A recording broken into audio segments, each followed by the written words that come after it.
귀하신 우리 하나님 감사합니다.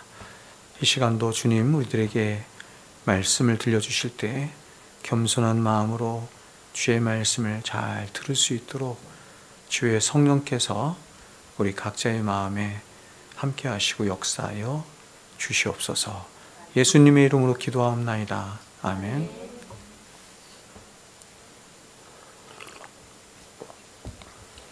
오늘은 제가 기독교 강요를 한 주 쉬고 다음 주에 기독교 강요를 나가기로 하고 오늘은 갈라디아서 말씀을 나누도록 하겠습니다.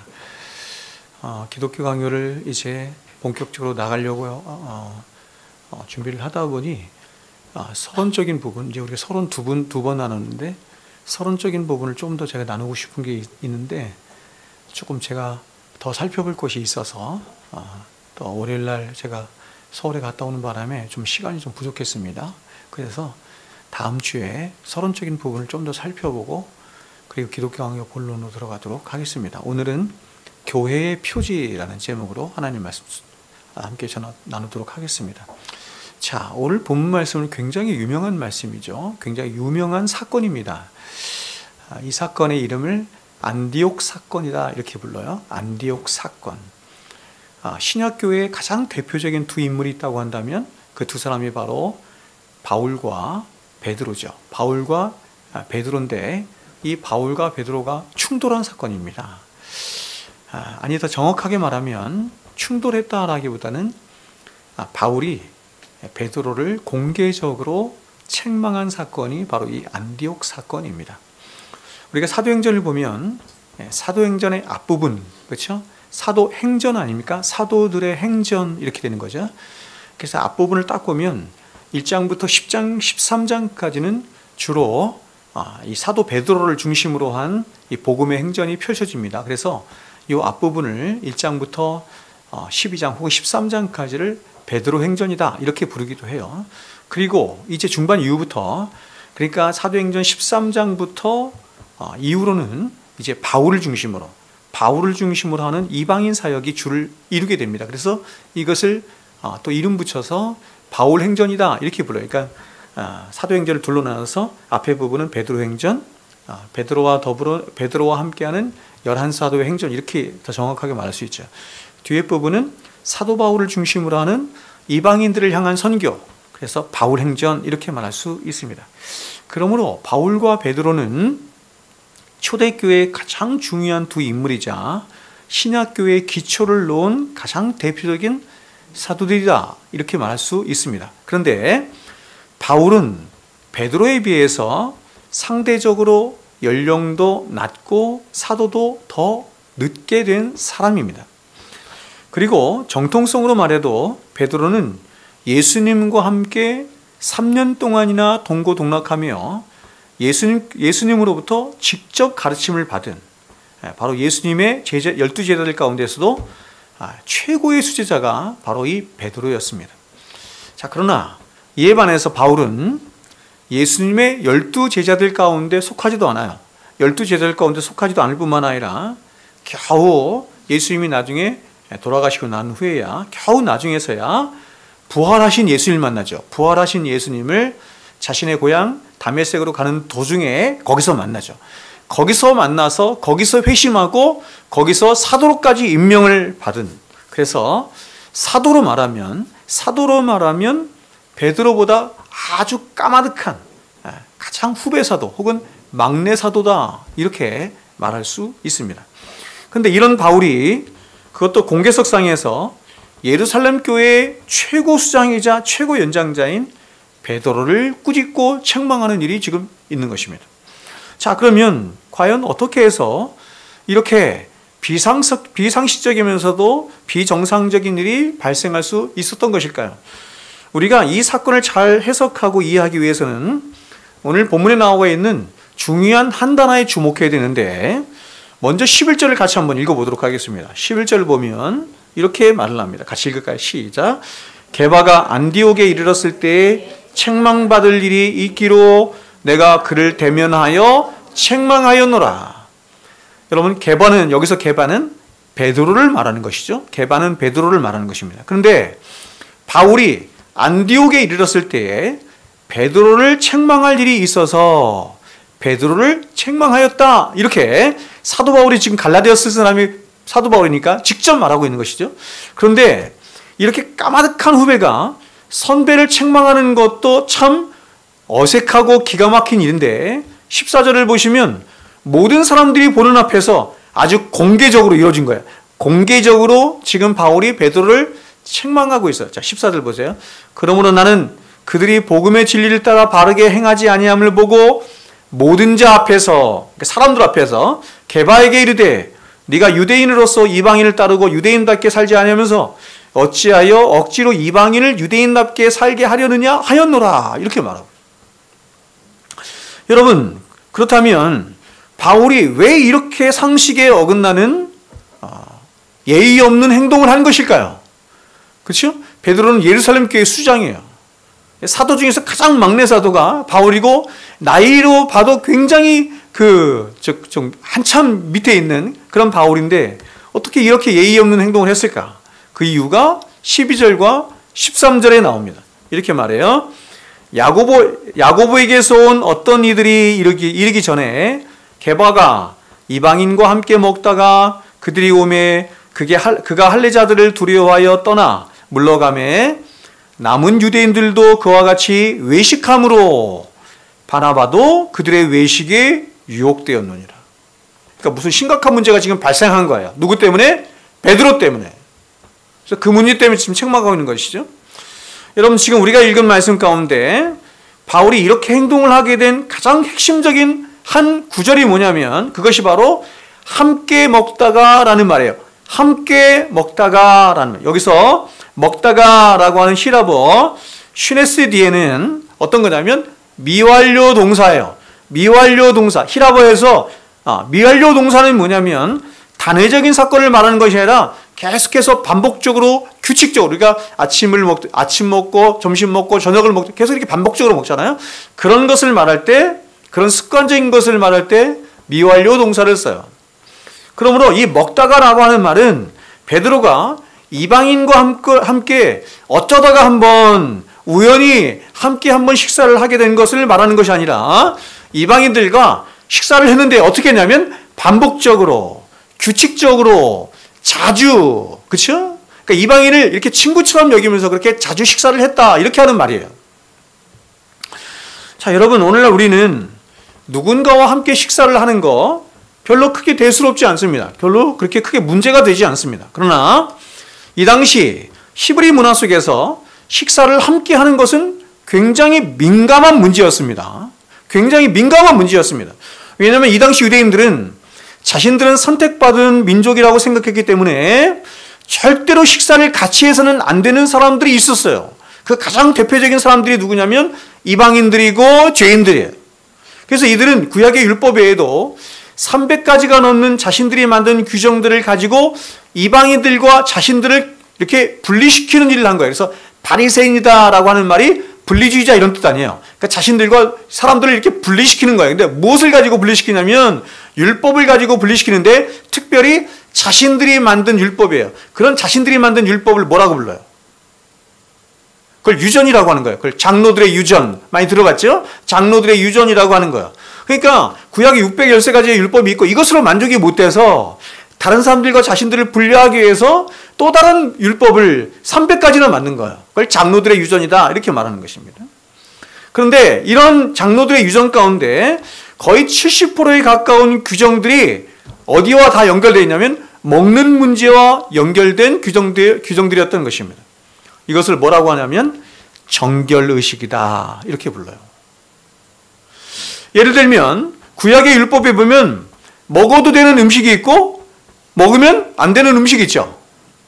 뿐만 아니라 이 음식을 먹는데도 어떤 사람들은 함께 먹을 수 있지만 어떤 사람들은 함께 먹으면 안 되는 규정이 또 있어요. 특별히 이들은 이방인들이나 이 당시 죄인들이라고 여겨진 세리들과 함께 식사하는 것은 자신을 더럽히는 중대한 죄다라고 생각을 했습니다. 그래서 우리가 사복음서를 보면 예수님이 일부러 누구와 식사를 하시죠? 죄인들, 세리들, 창녀들, 그렇죠? 그러니까 유대인들이 가장 가증하게 여기는 사람들과 일부러 식사를 하시는 거예요. 그래서 유대인들의 외식을 지적하시는 것이죠. 그래서 이러한 예수님의 행동에 대해서 바리새인과 서기관들은 예수님의 이러한 행동을 중대한 범죄로 여기면서 예수님을 정죄했죠. 이렇게 정죄해요. 누가복음 15장에 보면 모든 세리와 죄인들이 말씀을 들으러 가까이 나아오니 바리새인과 서기관들이 수군거려 이르되 이 사람이 죄인을 영접하고 죄인을 가정에 드리고, 이런 뜻이죠. 죄인과 함께하고 음식을 함께 같이 먹는다 하더라.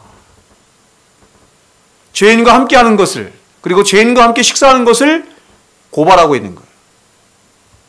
그런데 오늘 말씀을 보면 베드로 또한 이런 이방인과 함께 식탁 교제를 하는 것을 아주 즐겼던 것 같아요. 규칙적으로 자주 했던 것 같아요. 그러면 여러분, 베드로는 어떻게 해서 유대인임에도 불구하고 이렇게 이방인들과 함께 식사하는 것을 규칙적으로 하는 그런 담대함이 있었을까요? 그것은 바로 우리가 잘 아는 것처럼 사도행전에 나오죠. 무슨 사건 때문에 그래요? 무슨 사건? 고넬료 사건이지. 그렇지. 고넬료 사건이라고 하는 어떤 한 사건을 통해서 그가 복음에 대한 눈이 열렸기 때문이에요. 우리가 사도행전 10장을 보면 베드로는 성령의 특별한 인도하심을 따라서 고넬료 가정에 방문을 하게 됩니다. 하나 성령께서 인도하시죠. 고넬료는 이방인이었죠. 고넬료는 이방이었지만 아주 경건하고 하나님을 경외하며 백성들에게 선을 많이 행하는 그런 아주 경건한 사람이었습니다. 그런데 이런 이방인인 고넬료에게 성령이 임한 거예요. 이방인에게 성령이 임한 것입니다. 그리고 베드로는 기도 중에 한 환상을 봤는데, 이게 이제 10장에 같이 나오는데, 한 환상을 봤는데 그 환상이 뭐였냐면 하늘로부터 각양 동물들이 담긴 보자기가 내려온 거죠. 기억나시죠? 그리고 하늘로부터 음성이 들려지기를, 뭐라고 음성이 들려지냐면 이렇게 말했어요. 그 짐승들을 잡아먹으라, 이렇게 말씀했어요. 누가 말씀하신 거예요? 성령께서 말씀하신 거예요. 그래서 베드로는 자신이 알고 있는 율법과 유대인들이 가진 유전을 따라서 이렇게 대답을 합니다. 정결하지 않은 음식을 절대로 먹을 수 없습니다. 율법의 정결 예식에 따르면 이런 음식은 먹을 수가 없습니다. 그러니 나는 먹을 수 없습니다. 이렇게 대답을 한 거예요. 그러자 하늘로부터 3번이나 반복해서 음성이 들려요. 3번이나 반복해서 음성이 들려왔는데 어떤 음성이 들려면 이런 음성이 들려요. 하나님께서 깨끗하게 하시는 것을 네가 속되다 하지 말라. 이렇게 3번 말씀하신 거예요. 그리고 이 일이 있은 후에 베드로는 성령의 다시 인도를 따라서 고넬료를 만나게 되죠. 고넬료를 만나게 되는데 거기서 그에게, 고넬료에게 성령이 임한 것을 보게 되어서 그에게 세례를 주고 그를 교회의 일원으로 받아들이게 됩니다. 그래서 베드로는 이 중요한 깨달음을 깨달은 후에 고넬료에게 이렇게 말을 해요. 사도행전 10장 28절에 보면 이르되 유대인으로서 이방인과 교제하며 가까이 하는 것이 위법인 줄은 너희도 알거니와 하나님께서 내게 지시하사 아무도 속되다 하거나 깨끗하지 않다 하지 말라 하시기로. 그리고 이어진 설교에서 이제 바로 이어서 이제 그 베드로가 설교를 하는데 거기서 굉장히 유명한 말을 베드로가 설교 강단에서 하는 거, 이렇게 말을 합니다. 베드로가 입을 열어 말하되 내가 참으로 하나님은 사람의 외모를 보지 아니하시고 각 나라 중 하나님을 경외하며 의를 행하는 사람은 다 받으시는 줄 깨달았도다. 이렇게 말을. 자, 여러분, 베드로는 이 사건을 통해서 하나님은 사람을 외모로 취하시지 않고 진실한 믿음이 있는 사람이라고 한다면 그가 유대인이건 이방인이건 어떤 사람이건 상관없이, 전혀 상관없이 누구에게나 성령을 주시고 교회의 일원으로 받아주신다는 것을 분명히 깨달은 것입니다. 그렇게 베드로는 이 사건 이후로 전혀 꺼리낌 없이 이방인들과 식탁 교제를 한 것입니다. 속된 사람이 어디 있어요? 하나님 앞에 다 똑같은 거지. 그런데 이런 베드로가 오늘 본문에서 전혀 다른 행동을 한 거예요. 하나님부터 직접 진리를 깨달은 자가, 직접 복음을 깨달은 자가 전혀 다른 행동을 한 것입니다.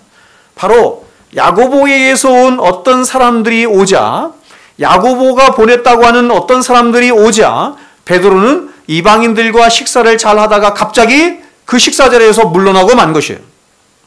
자, 여러분 여기서 야고보에게서 온 사람들은 정말 야고보가 보낸 사람 이런 뜻이 아니에요. 여기서 야고보는 예수님의 동생 야고보를 얘기하는 거예요. 예수님의 동생 야고보가 이 예루살렘 교회 수장이었거든요. 그렇기 때문에 그 수장이 보낸 사람이 아니라 자칭 야고보가 보냈다고 하는 바로 교회를 물렁케 하는 거짓 선생들을 말하는 거예요. 그런데 베드로는 이 사람들이 오자 이 사람들에게 겁을 먹은 것입니다. 겁을 먹어서 갑자기 겁을 내면서 이방인들과 식사하던 것을 멈추고 물러간 것이고, 이로 인해서 다른 유대인 성도들과 그리고 바울과 함께 1차 전도여행을 갔던 누구예요? 바나바, 그렇죠? 바나바마저 식덕교제에서 물러나며 외식에 함께 동참하도록 한 거예요. 예루살렘 교회 1대 수장이 누구냐면 베드로고 2대 수장이 누구냐면 야고보거든요. 그러니까 여러분, 예루살렘 교회 수장이었던 사람 이 베드로가 물러나니까 바나바 같은 사람도 함께 물러가는 거예요. 그래서 이 사건을 지켜본 바울이 베드로를 책망한 것입니다. 이게 14절이에요. 이렇게 말해요. 그러므로 나는 그들이 복음의 진리를 따라 바르게 행하지 아니함을 보고 모든 자 앞에서 게바에게 이르되 네가 유대인으로서 이방인을 따르고 유대인답게 살지 아니하면서 어찌하여 억지로 이방인을 유대인답게 살게 하려느냐 하였노라. 지금 바울이 베드로를 책망하는 것은 두 가지인데요. 오늘은 제가 그 중에서 한 가지만 보려고 그래요. 첫 번째가 뭐냐면 이거예요. 진리를 바르게 행하지 않았다는 것입니다. 베드로가 진리를 바르게 행하지 아니하였다는 거, 이게 첫 번째예요. 즉 하나님이 고넬료 사건을 통해서 베드로에게 진리를 바르게 가르쳐 주셨음에도 불구하고 베드로는 그 진리를 따라 순종하지 않은 것입니다. 그래서 바울은 베드로의 잘못을 공개적으로 드러내고 꾸짖음으로 복음과 진리가 사람들에게서 왜곡되는 것을 막고자 했던 것입니다. 만약에 그냥 보통 일반 성도들이나 일반 사람들이 했다고 한다면 어떻게 했을지 모르겠어요. 그러나 베드로라고 하는 사람은 너무나 영향력이 큰 사람이기 때문에 이것을 간과할 수가 없었던 것입니다. 베드로는 예루살렘 교회 수장이자 사도 중에 사도예요. 그러므로 사도 중에 사도였던 이 베드로의 말 한마디, 그의 행동 하나하나는 사람들에게 엄청난 영향력을 끼치고 있었던 것입니다. 그러므로 그가 이렇게 진리를 왜곡시키면 복음에 엄청난 타격과 손상이 가해지게 되기 때문에 바울은 그것을 그냥 넘길 수가 없어서, 간과할 수가 없어서 지금 베드로를 책망하고 있는 것입니다. 자, 그러므로 우리는 이 사건을 통해서 중요한 사실 한 가지를 생각하게 되는 것입니다. 그것은 바로 이것입니다. 교회란 무엇인가 하는 것입니다. 교회란 무엇인가 하는 것입니다. 우리는 보통 교회의 가장 중요한 표지가 무엇인가 하는 것을 생각할 때 교회는, 여러분, 교회의 표지가 뭐예요? 질문. 교회의 표지가 뭐예요?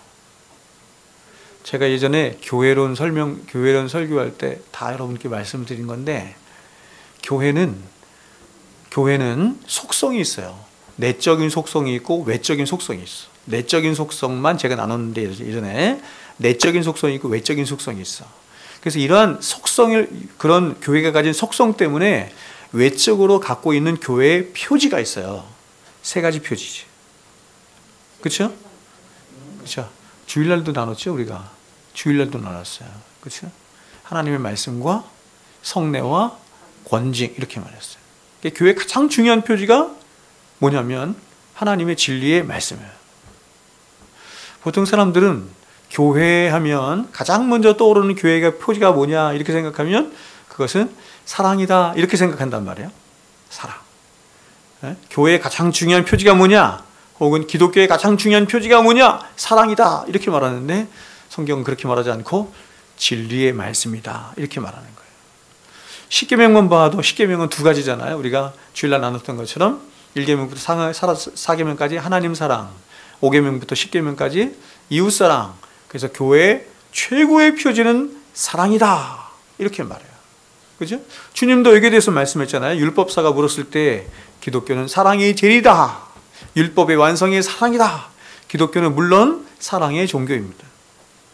근데 바울은 기독교가 말하는 이 사랑이라고 하는 것이 무색할 정도로 베드로를 공격적으로 책망을 한 것입니다. 더군다나 바울은 우리가 잘 아는 것처럼 고린도 13장에서 사랑을 이야기한 사람입니다. 그렇죠? 사랑은 언제나 오래 참고 온유하며 하며 사랑의 몇 가지? 15가지. 15가지 속성. 그렇죠? 15가지의 정의를 내린 사람이에요. 이게 사랑에 관한 한 최고의 전문가가 누구냐면 이 바울이야. 우리가 성경을 보면 막 사도 바울이 이렇게 막 이렇게 분노를 내거나 이런 적이 몇 번 있어요. 몇 번 있는데 그 중에서 한 것이 여기고 지금 베드로를 책망한 것이고 또 한 것이 어디예요? 또 나오는 데가 어디예요? 갈라디아서 1장이 또 나와. 그렇죠? 누구를 책망해요? 갈라디아 성도들을 책망하죠. 갈라디아 성도들을 아주 크게 책망하는데 왜 책망하죠? 다른 복음 때문이에요. 야, 너희들이 다른 복음을 잘도 받아들이는구나. 약간 비꼬듯이 얘기하거든요. 사도 바울이 얼마나 다른 복음에 대해서 분노를 하냐면 오늘날 사람들은 이런들 어떠하리 저런들 어떠하리, 만수상 드렁치기 얽혀진들 어떠하리. 지금 사람들은 별로 그렇죠? 오늘 뭡니까? 소리 괜찮아요? 앰프 바꿨는데 좀 소리 조정을 해야 되는데 우리 제시가 와야 되는데 앰프를 바꿨는데 그분이 이제 감리교 권사님이시거든요. 3대째 감리교. 제가 이제 아무 말도 안 했어. 아무 말도 안 했는데 한참 그때 이렇게 얘기를 했는데 그분이 말씀하신 게 그거예요. 이런들 어떠하리 저런들 어떠.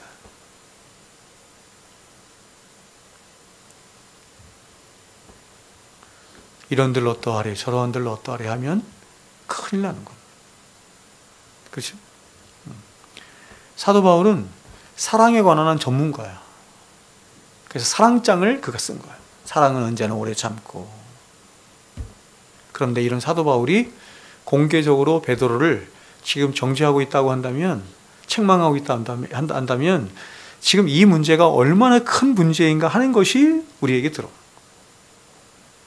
자, 여러분, 하나님은 사랑이시죠.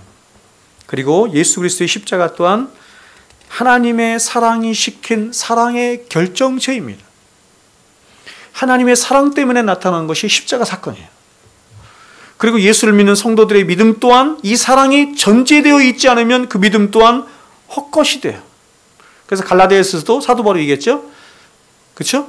믿음은 어떤 믿음뿐이에요? 사랑으로 역사하는 믿음뿐이다. 이렇게 말하는 거예요. 사랑으로 역사하는 믿음이 아니면 그 믿음은 헛것이에요. 잘못된 거예요. 그러므로 성도들의 믿음과 삶의 가장 결정적인 요체가 뭐냐면 사랑입니다.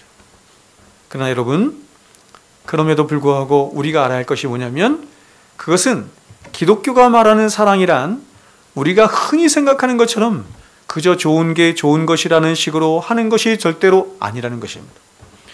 기독교가 말하는 사랑은 오늘날 교회에서 은혜라고 하는 명목하에 하는 것처럼 그냥 유야무야 너도 맞고 나도 맞고 너도 좋고 나도 좋고 하며 대충 서로를 위해서 적당히 양보하고 희생하고 용서하고 서로에 대한 좋은 예절과 선행을 하는 것을 사랑이라고 하지 않아요. 여러분, 만일 기독교가 말하는 사랑이 이런 정도의 것이라고 한다면 오늘날 많은 사람들의 사랑을 그런 정도의 것에 대해서 많이 생각해. 교회 안에서조차 그렇게 생각해. 그러나 이런 정도의 것이라고 한다면 기독교가 세상의 다른 종교들이나 혹은 윤리도덕과 별반 다를 게 뭐가 있겠어요? 기독교가 말하는 사랑은 세상의 어떤 종교와도 비교가 되지 않는 어떤 토대 위에 세워진 사랑인 거예요. 그 토대를 뭐라 그래요? 진리라고 하는 거예요.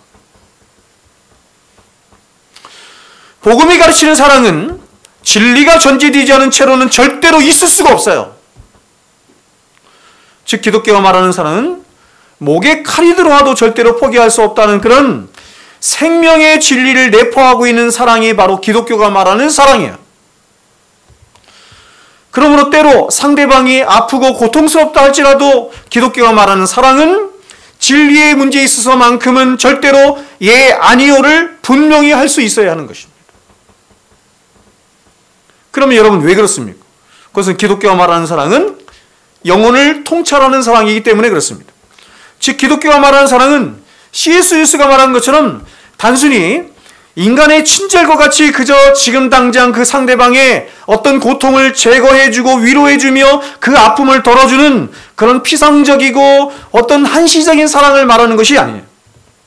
기독교가 말하는 사랑은 영혼을 통찰하는 사랑이자 생명과 함께 하는 사랑이며 본질적인 영혼에 대한 사랑입니다. 그렇기에 그 생명을 잊게 하는 진리가, 그렇죠? 진리가 손상된 채로는 그 사랑은 절대로 이루어질 수가 없는 거예요. 그래서 고린도전서 13장 6절에서 사랑장을 사도가 이야기하면서 사랑은 어떻습니까? 진리와 함께 기뻐한다, 이렇게 말해요. 진리와 함께 기뻐하는 사랑이 진정한 사랑인 것입니다. 그러므로 기독교가 진리를 잃어버리는 것은 다 잃어버리는 것이고, 진리를 포기하는 것은 전부를 포기하는 것이나 마찬가지입니다. 성경은 교회를 향해서 들어올 때 우리 보죠? 제가 앞에 딱 박아놨죠? 진리의 기둥과 터가 교회야. 이 교회는 진리의 기둥과 터예요. 그러므로 이 진리 위에 세워지지 않은 교회는 교회도 아니야. 우리가 이제 기독교 강의를 나누겠지만 칼빈이 참된 교회를 얘기할 때 진리 위에 세워지지 않은 교회를 참된 교회라고 말하지 않아. 또한 진리가 전제되지 않은 교회 안에 그 어떤 사랑이나 선한 행위라고 하는 것들도 결국 한낱 인간들의 종교 노름이나 공허한 휴머니즘에 불과할 뿐인 것입니다. 여러분, 20세기 복음주의 시대가 돌아오면서 교회들은 큰 중기를 맞이하였습니다. 그래서 20세기를 무슨 세기라고 하냐면 위대한 복음주의 시기, 세대 이렇게 말해요. 세기 이렇게 말해요. 1900년 동안, 더 좀 정확하게 말하면 한 1800년 중반 정도까지 복음이 거의 이렇게 유럽 안에 많이 갇혀 있었는데, 그 복음이 우리 그 서울에 갈 때도 얘기했었는데, 근대 선교의 아버지가 누구예요? 근대 선교의 아버지 누구? 그렇지. 그래서 근대 선교의 아버지라고 불리는 윌리엄 캐리를 필두로 해서 수많은 선교사들이 이제 온 세상을 향해서 뻗어나갔어요. 복음이 거의 18세기 동안 굉장히 유럽 쪽에 이렇게 갇혀 있다가 온 세상을 향해서 확 뻗어나간 시기가 19세기 중반 이후 20세기, 특별히 20세기에 엄청나게 뻗어나간 것입니다. 우리나라에 복음이 언제 들어왔어요? 우리나라 언제가 들어왔어요? 1800년도 그죠? 그때 이렇게 들어왔죠. 특별히 빌리 그레함과 같은 위대한 전도자들과 유수한 선교단체들의 출현으로 복음은 그야말로 급속도로 온 세상을 향해서 뻗어나가는 대전기를 맞이했어요. 20세기에. 근데 이렇게 복음이 급속도로 온 세상을 향해서 뻗어나가면서 기독교는 또 다른 위기에 봉착하게 되었습니다. 여러분, 그것이 무엇입니까?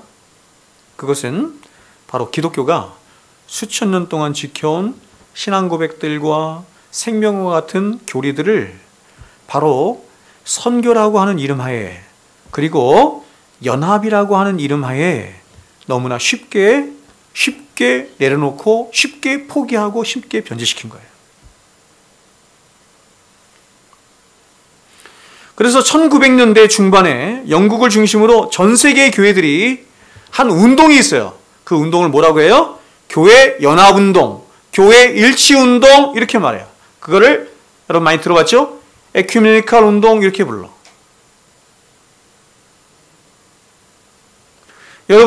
여러분의 에큐메니컬 운동, WCC나 요즘은 또 WEA가 생겼는데, WCC나 WEA는 좀 다르긴 한데, 이런 것에 대해서 어떻게 생각하세요? 제가 화요일날하고 이제 내일하고 화요일날 목요일하고 화요일 금요일날 여기 이제 세종에 있는 목사님들하고 족구하잖아요. 운동하거든요. 근데 거기에 있는 다수의 목사님들은 WCC에 대한 전혀 반감이 없어.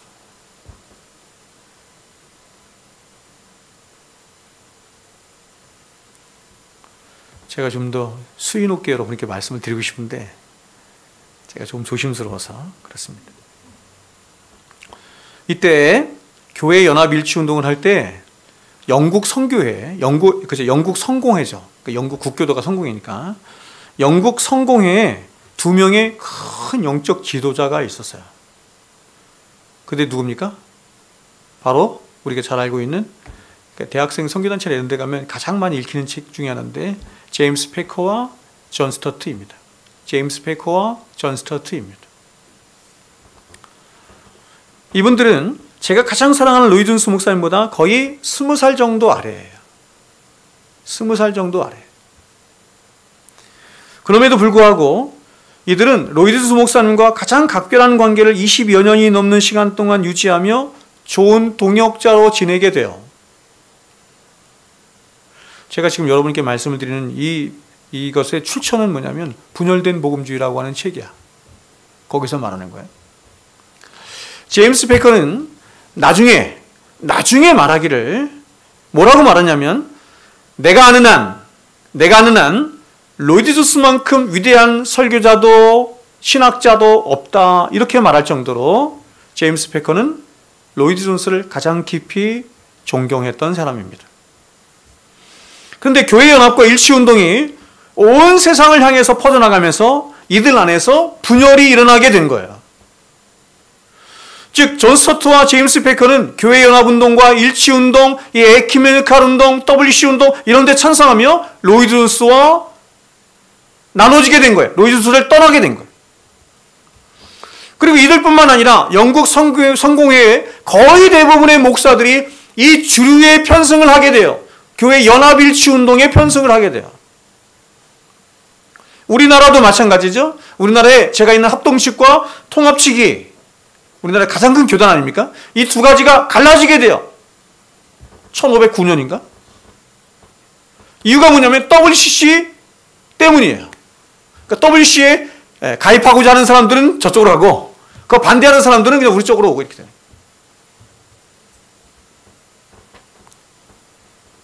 그리고 이러한 교회 일치 운동에 반대하는 로이스 목사를 다른 목사님들이 근본주의라고 하는 말로 매도하며 그를 고립시켰습니다. 그래서 아주 외로운 사람이 됐어요. 거의 대부분의 사람은 같기 때문에. 그러나 이에 대해서 로이 존스는 참된 연합은 성경적 연합이고 진리가 전제된 연합임을 강조하며 이들과의 결별을 선언한 것입니다. 그러니까 오늘날 젊은 애들이 흔히 말하는 것처럼 로이스 목사님은 대부분의 목사들, 대부분의 교단에서 로이스 목사님 볼 때는 그냥 꼰대였던 거지, 꼰대. 아니 어떤 저런 문제를 가지고 어떻게 이렇게 교회 일치운동, 교회 연합운동을 반대할 수가 있어? 어떻게 우리와 관계를 끊을 수가 있어? 저 꼰대 같은 이라고 이렇게 생각했던 거예요. 그러나 로이스 목사님은 그것을 절대적인 것으로 여긴 거예요.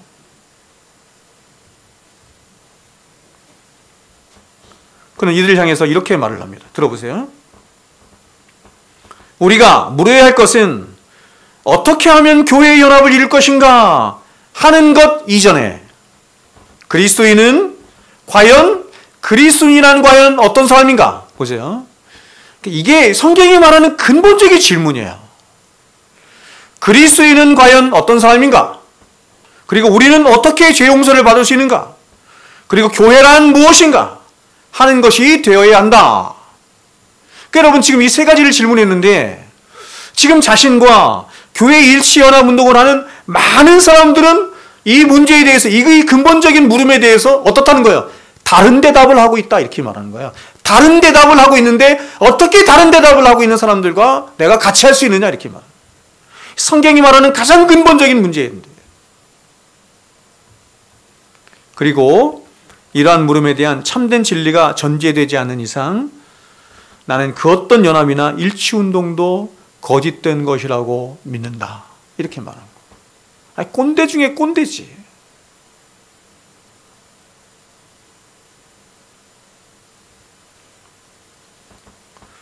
우리가 기독교 강요를 이제 공부하겠지만 제가 칼빈에 대해서 여러분에게 얘기했잖아요. 저는 칼빈의 삶을 보면서 가장 존경스러웠던 것 중에 하나가 뭐냐면 그분은 걸어다니는 병원이라 그랬어. 몸이 안 아픈 데가 없었어. 그 위대한 일을 많이 했잖아요. 제가 여러분에게 말씀드린 것처럼 마지막 죽을 때 나를 위하여 비석 하나도 세우지 마라, 이렇게. 내가 주를 위하여 한 것이 아무것도 없다, 이렇게 말을 했거든요. 제가 존경스러운 것 중 하나가 뭐냐면 칼빈은 자신에 대해서 거의 말을 안 했다는 것입니다. 자신에 대해서 자기가 어떤 사람인가, 자신에 대한 간증, 이런 얘기를 거의 하지 않았어요. 시편 강의를 하면서 시편 주석을 쓰면서 조금 자기가 그렇죠? 급작스러운 회심, 이런 말씀 드렸죠, 그렇죠? 급작스러운 회심에 대해서만 잠깐 말하고 자신에 대해서 거의 말을 안 했어요. 그러니까 자신에 대해서 말하는 것이 유익하지 않다는 거예요. 그리고 거기에 거짓이 너무나 많이 첨가되기 때문에 말하지 않겠다, 이렇게 얘기해요. 제가 로이주스 목사님을 보면서 제가 굉장히 존경스러웠던 것 중에 하나는 뭐냐면 그분은 철저하게 성경을 따른 사람이었다는 것입니다. 그래서 그분은 방송 설교도 안 나갔어. 방송 설교, 라디오 설교죠. 라디오 설교 이런 데 그렇게 많이 불렀는데도 한 번도 안 나갔어. 이유가 뭔지 아세요? 그분은 이렇게 얘기합니다. 방송 설교는 20분, 30분 설교하라고 딱 시간을 정해주는데 나는 20분, 30분 설교할 자신이 없다. 그 이유는 뭐냐면 성령께서 내 안에서 어떻게 역사하실지 모르는데 어떻게 시간을 정해놓고 내가 설교를 하느냐. 성령을 철저하게 의지하였던 분. 그렇죠? 로이스 목사님에 관한 책들이, 그렇죠? 굉장히 많이 나오잖아요. 제 서재에만 해도 110권 있다 그래서 110권 정도 있어. 그 많은 책들이 그분이 쓴 책은 하나도 없어. 다 설교예요. 로이스 목사님에게 많은 사람들이 책을 편찬하자고, 책을 내자고 그렇게 제안을 했지만 그분은 책을 낸 적이 없어요. 내지를 않았어요. 그만큼 자신의 이름이 내는 것을 두려워했던 사람이었어요. 여러분, 지금 이 문제도 똑같죠? 교회 연합 문제도. 아무리 많은 사람이 그렇게 가도 성경이 아니라고 하면 그분은 그냥 아닌 거예요. 여러분, 기독교는 다수결의 원칙이 아닙니다. 민주주의가 아니에요. 교회는 진리가 원하는 방식을 따라 가는 거예요. 진리가 원하는 방식을 따라 세워지는 것이에요. 그러니까 이 부분에 아주 충실했던 것이죠. 로이스는 존 스타트와 제임스 패커와 20년이 넘는 정말 각별한 사이를 유지했음에도 불구하고 진리의 문제 앞에서는 함께할 수 없었던 것입니다. 그래서 그는 그들과 결별을 선언하게 되고 그 이후로 로이스는 점점 교계에서 고립되고 영향력을 잃어가요. 그러나 반대로 존 스타트와 제임스 패커의 영향력은 점점 커져서 세계적인 지도자들이 됩니다. 제가 대학을 다닐 때도 저는 제임스 패커도 읽어보고 존 스타트도 여러 번 읽어봤어. 물론 그 책들 다 좋은 책들입니다. 근데 로이스라고 하는 사람은 들어본 적도 없어요. 신학대학원을 가서야 저는 알았어요. 그러나 그 이후 전 유럽이 그렇게 교회연합운동, 일치운동, WC운동 이렇게 한 후에 전 유럽이 자유주의화됐습니다, 여러분. 자유주의화되고 그들의 모든 정책들이 공허한 실패로 돌아가는 것들을 보면서 제임스 패커는 자신의 과거의 결정들에 대해서 철저하게 후회하며 반성했습니다. 제임스 패커의 나이가 80이 넘었을 때였을 것 같아요. 그가 회개해요. 자신이 과거 그렇게 교회 연합 일치 운동에 함께했던 것을 회개합니다. 그리고 후회해요. 그러나 로이스 목사는 아무런 힘도 발휘하지 못한 채 그렇게 신복음주의라고 해요. 이걸 신복음주의예요. 신복음주의자들에 의해서 밀려서 이름도 없이 빛도 없이 살아가는 것 같았지만, 그러나 지금 이 로이스 목사님의 책과 그분의 설교는 온 세상 열방에서 가장 강력한 능력을 발휘하고 있어요. 가장 비관한 예로 저 같은 사람에게 영향을 미치죠. 저희 최고의 스승이 로이스예요.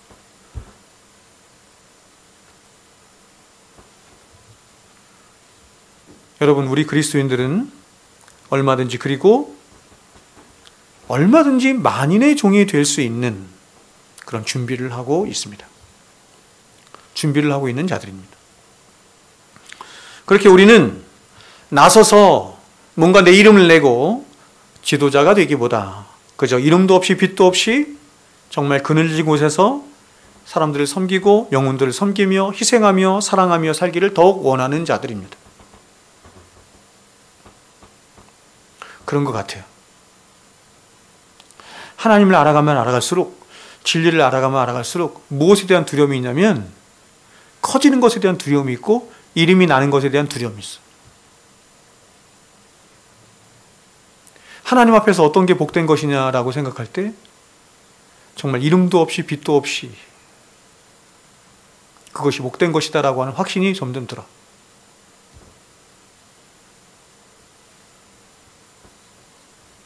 그러나 그럼에도 불구하고 우리는 그저 세상에 말하는 그런 마음씨 착한 사람들이거나 그런 종교인들이 절대로 아닌 것입니다.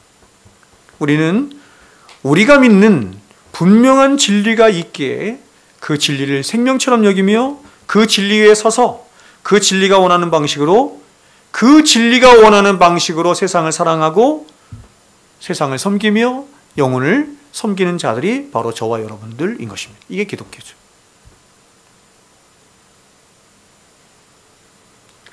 제가 여러분에게 늘 말씀드리는 것처럼 사람이 나는 구원받을 줄로 믿습니다.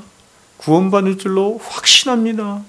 구원의 확신을 갖는다고 해서 그 사람이 구원을 받는 게 아니에요.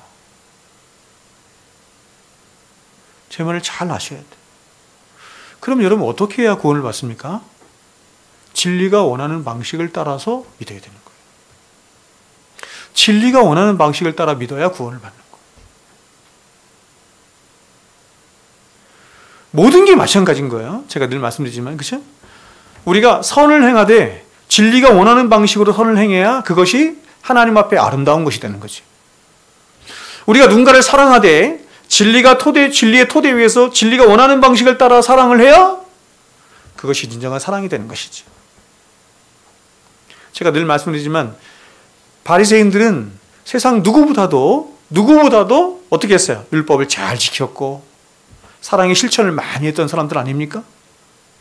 그러나 그들은 진리가 원하는 방식을 따라서 그렇게 한 게 아니에요.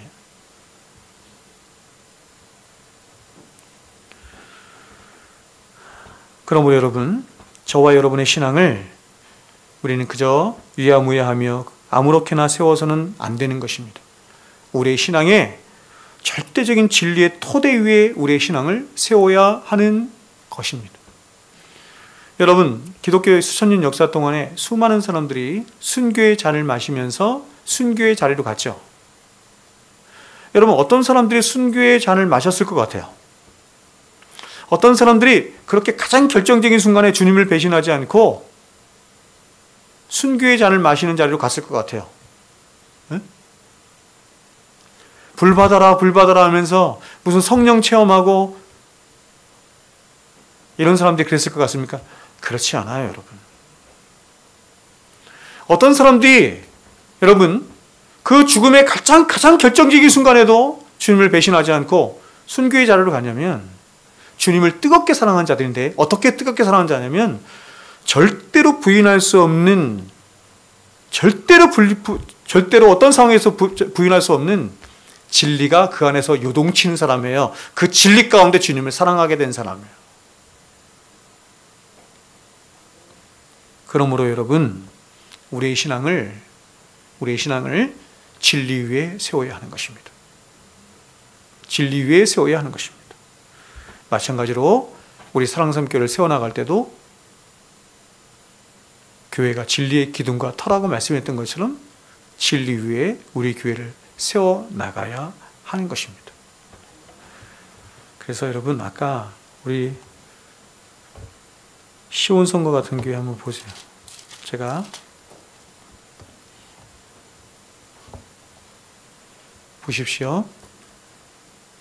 존 뉴턴이 이렇게 시를 썼습니다. 시온성과 같은 교회, 그의 영광 한없다.